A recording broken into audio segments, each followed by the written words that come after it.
one of the big ones is inclination and capability to understand business. Okay. Right. To my thinking, HR is a strategic business function, or HR should be a strategic business function that just happens to work through people. Hence, for me, it's very important before I start designing for people and for culture and for the talent. It's very important for me. I understand all aspects of the business. I understand the P&L, I understand the supply chain. I spend time on the ground, and not just as a one-time thing, but as a rhythmic practice.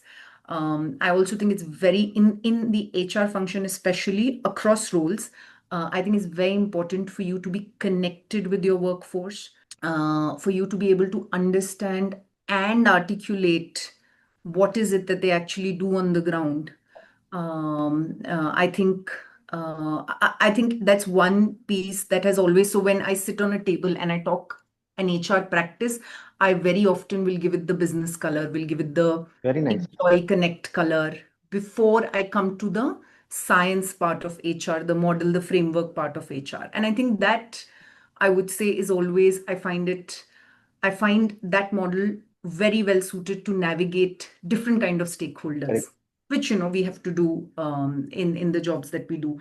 The second one I would say is not just relevant for HR. I think it's very relevant in the industry. So I'll give it two colors why I think it's relevant for everybody and why I think it's even more relevant for HR. I think it's adaptability. Okay. I mean, I know that the word is done to death, but I mean, as somebody who's operated in a tech organization, in an IT services organization, then have done brand businesses, have done retail, have done a very fast-paced startup, is doing a company which is transitioning into a professional space now. I think my go-to is always context over content. Okay. It's very easy for us to replicate a good practice that we've seen work in the previous organization or whatever it is that we've experienced.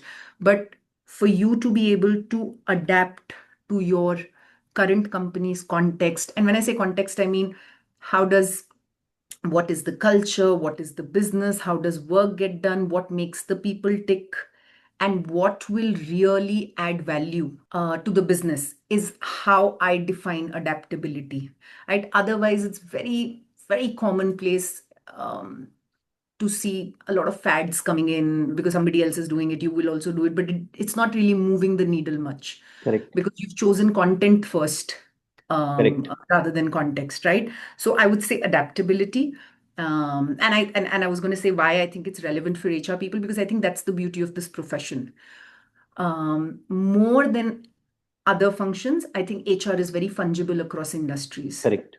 And if you want to get that experience, it's important that you, as an HR professional, you're even more adaptable, right? I think the third one, which actually I've learned over the last few years, to be honest, is resilience. I think very often